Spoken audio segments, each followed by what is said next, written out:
Welcome to the Yeah We Know podcast. Yeah! Part of the Morgan You Know's podcasting network. You're in the ring with Jimmy, Chris, Rod, and LA Knight, who's going to win the Money in the Bank briefcase. Rod, what are you hot about today? Well, I mean, I should be hot about the fact that we are entering the second week of the Seth Rollins era as heavyweight champion, right? We can all bask in that glory. But no, oh no, the little cherry on top of that sundae for me, if you will. We are into the second hour of Raw, and we are just rolling along. And all of a sudden, there's a match between Eric of the Viking Raiders and my guy, Chad Gable, who I am famous for saying on this podcast, Chad Gable is paid to lose, but not this night, Jimmy. Us Chad Gable fans were audible in the arena, and Chad Gable got the pin. It was a big night to be a Chad Gable fan, Jimmy, and I basked in it every second of it. With everything that happened, I'm being you now. With all this stuff that happened, all this stuff, you're giving me a Chad Gable win? Yes. Because it was huge for us Gable people out there. I'd like to think that the Gable people in the universe have gravitated towards us because there's nowhere else you can get this pro Gable content. I think. Let me knock him down a peg here, Jimmy. Sure.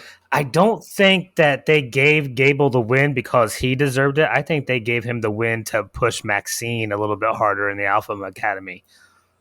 I think you're probably right about that, but yeah, you are right. And it actually says more about Eric than it does about Chad Gable, I think.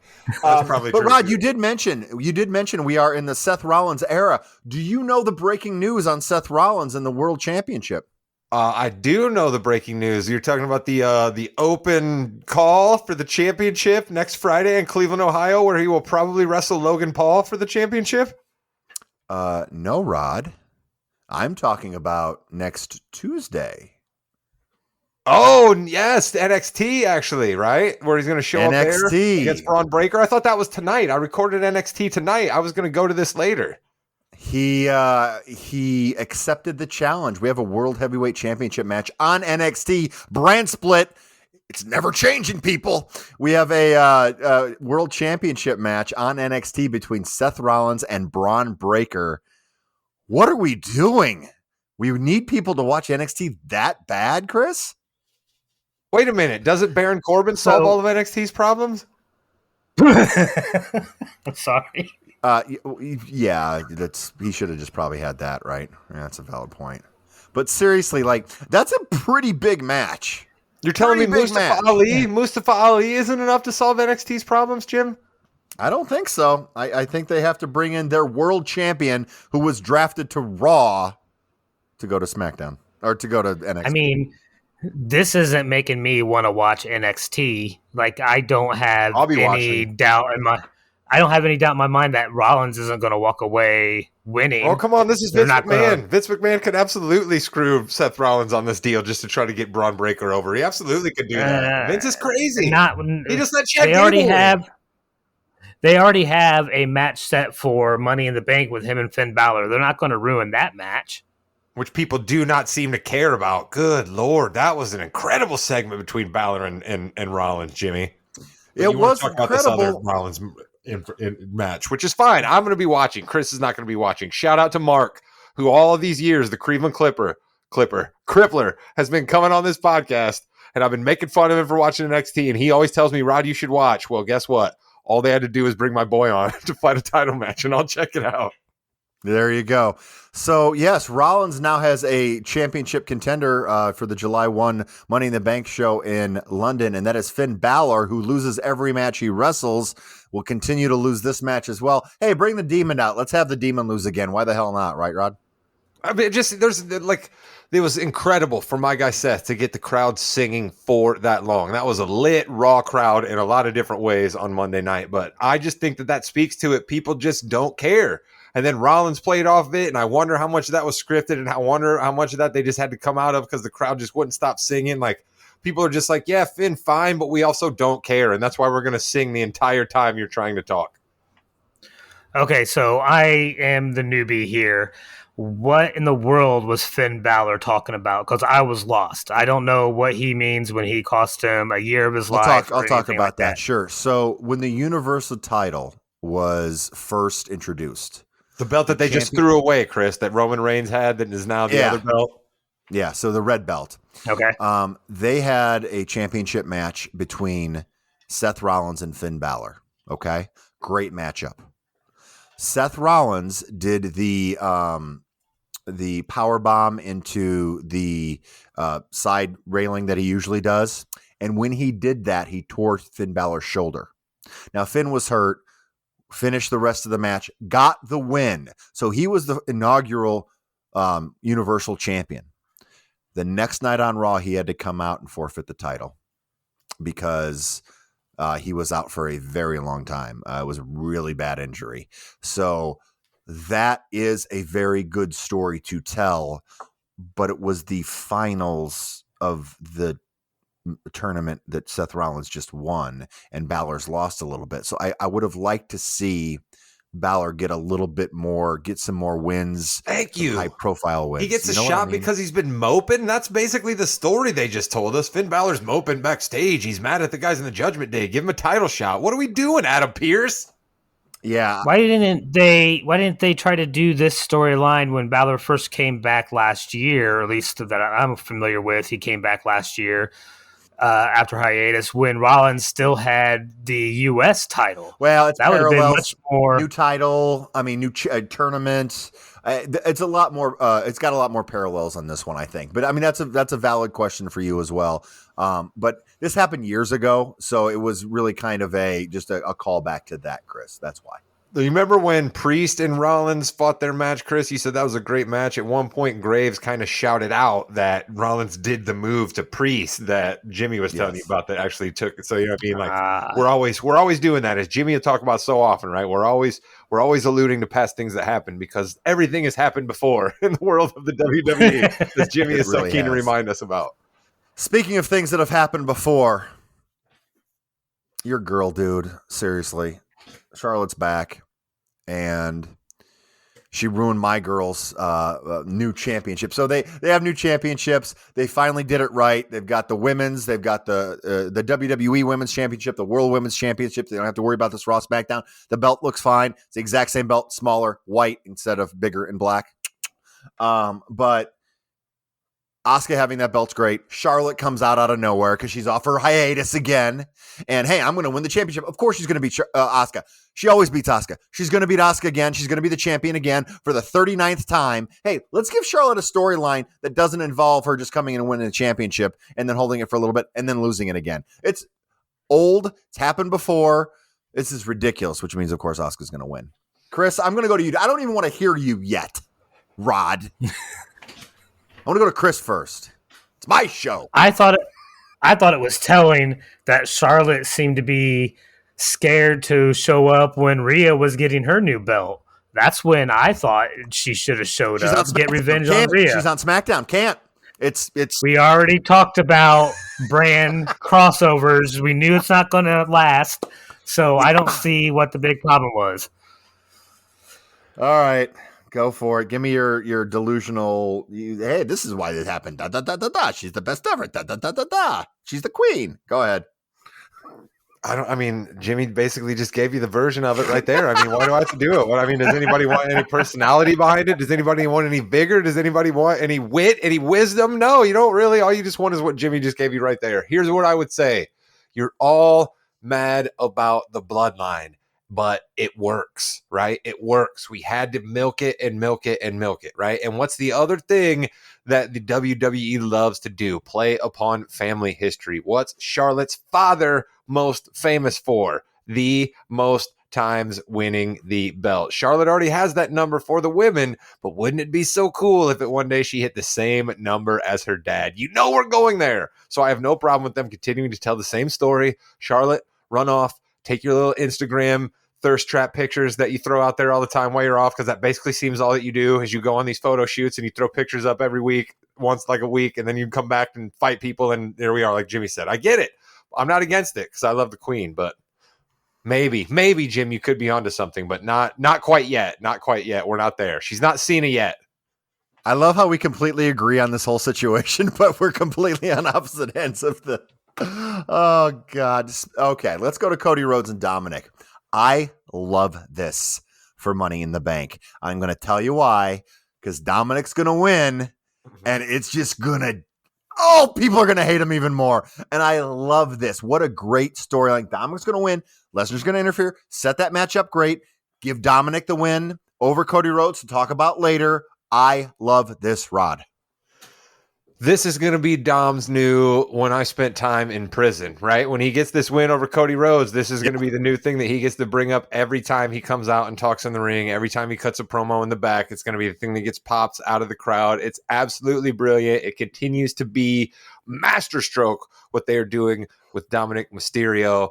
And I am worried about that angle, Jim, and I'll tell you why. I don't want to see Cody Rhodes winning the Money in the Bank match because it's probably not good for my guy down the road if Cody Rhodes wins the Money in the Bank ladder match. So I really am worried about him then needing that win after taking the loss versus Dominic.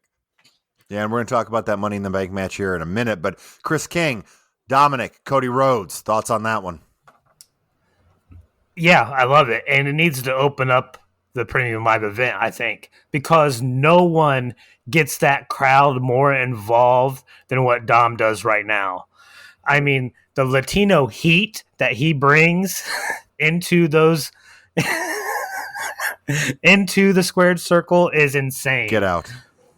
The amount of not Latino heat that you just brought to the saying of that statement was also jarring. I'm serious though. Nobody gets the crowd more involved. And what better way, and I think that's what helped the Raw crowd the other night, was because they got so involved so quickly because Dom comes out, instantly gets booed, Oh, dude, that crowd was full of marks. Come on, there were chants. guys audibly cheering for Chad Gable. That crowd was full of marks the other night, but they were all way fired up. So we're going to talk about that Money in the Bank match here in a minute, but I do want to mention we are going to have a unification match for the women's and NXT championship. Why? Why, Jimmy? Why? Explain this to me. I don't mind this tag team coming up, but why do I care that they might unify the NXT and the women's tag belt? I think they looked at it and said, we don't have enough teams for two divisions. Let's just make one division and bring up a couple other teams just to have more variety. I think that's it. I think they finally said, you know what? We're tapping out. So NXT is just going to be all singles wrestlers at this point then, is what you're telling me? They'll have tag teams, but they have nothing to fight for. Of course. Why not? Or who's to say that the NXT team doesn't win? I like the NXT team better than, than Ronda and than Shayna already. I mean, honestly, I like them better already. Fire and Dawn. I don't understand why Ronda Rousey is dressing like Sandy from the end of Grease. I don't understand why that is her outfit that she's wearing down in the ring anymore, where it's just all black pants and just a weird black top. I don't understand what's going on there. I don't get what we're doing with Natalya. I mean, the women's division, Jimmy, we talk about it very often, and it sounds like we're being mean, but we're not. We're trying to fight for the ladies out there. It is terrible storytelling on the women's side right now. It just is. They don't do good with tag teams in general on the men's side. You know, they've gotten lucky with the Bloodline and Zayn and Owens, but before that, you know, what was really going on? So they don't do good with tag teams in general. Women's tag teams where you don't really have established teams, it's just not how it's worked before. Again, should have gone with the singles title, didn't do that. They decided to go tag team. There's a lot that has to go into that. Let's talk about Money in the Bank here because I love I'm very positive. This is a positive show. When we can, You're very positive. Listen to you. Keep telling yourself. We'll be negative. We'll be negative when we are. Actually, real quick before Money in the Bank, Karrion Kross, AJ Styles. Dear Karrion Kross, this is your shot. Let's go. You can't have a good one with AJ Styles. It's time to go. Wait, Jimmy, can we talk about what else is going to happen on this Friday SmackDown real quick before we get to Money in the Bank? Can we talk about who we think is going to win that tag team gauntlet match? Yeah, I was going to bring that up. Who you got, Rod? You know what? I like Pretty Deadly there. I like Pretty Deadly. Yeah. I really do. We've seen a lot of Pretty Deadly. And as I shouted out at one of my little closing remarks, I'm in. I think I'm in on Pretty Deadly, Jim. Put them down on the in category for me. I'm in. I want to see what these guys have. I think the tag team belts work better with villains. That's why the Usos were so great for as long as they were. And I think what we're realizing in the vacuum that I said is created in the no one really cares about Finn Balor taking on Seth Rollins is we need Kevin and Sammy to be able to be singles wrestlers. So the belts are going to have to go off them at some point. And why not put them on Pretty Deadly and make everybody mad? Chris King, Street Profits, Pretty Deadly, the LWO Latino Heat. Chris. The Good Brothers and Brawling Brutes. Who you got? Listen, my heart is with the Street Profits. Oh, come on. I don't think they're going to get it though. I kind of like Rod's idea. I kind of like letting the heels have it. If it can't, yeah, I'm gonna go with Pretty Deadly. I think it'd be good to have a heel with the tag team belts again. I don't know how they can necessarily write it so that those guys lose to Kevin and Sammy, because that seems kind of unbelievable to me at this point. But Austin Theory. I can see it working. Austin Theory. That's why they're having those guys together. Austin Theory, they want him to continue to be hated. What can get him hated even more than if he's the one that screws Kevin and Sammy out of the tag belts? And that might happen. True. Yeah, I like Pretty Deadly as well. I think the Brawling Brutes have kind of had their time, but it's also, that's a good matchup. I mean, that's a fun match, so I wouldn't put that out. So we finally get the members of the Money in the Bank. We have 6 people right now. Sometimes they go 7, sometimes they go 8. But no, we have 6, and those are the people that are in. We have Butch, Santos Escobar, Shinsuke Nakamura, Damian Priest, and who else? Yeah, LA Knight. L.A. Knight. Listen, can I shout out to the Butch people who I just took a vicious shot at when we talked last time about how I just didn't think Butch deserved to be in that match. I completely forgot that he's from England, so he definitely probably should be in that match. So he actually might be Pete Dunne in that match. They might introduce him as Pete Dunne. I'm going to say it into existence. I swear. I love this because you have you have people that haven't been in that championship opportunity. And Nakamura obviously he won the Rumble. I mean, he had a WrestleMania championship match, but he didn't win. So I like the fact that these are all new people, Chris, essentially. Yeah, I do too. I'm really interested. I really have tried to decide who I think is going to win. And to me, it's down to 2 guys. It's LA Knight and Damian Priest. I think either one of those guys gets a push, and either one of those guys can make it work. I think Ricochet, I think I forgot to mention Ricochet, I apologize, but he's not going to win. But I think Ricochet is also going to have another. I mean, everyone in this match is really good at playing to the crowd. They're going to be good in this ladder match. This could be LA Knight. It really could be. I don't know that it will be, though, Rod.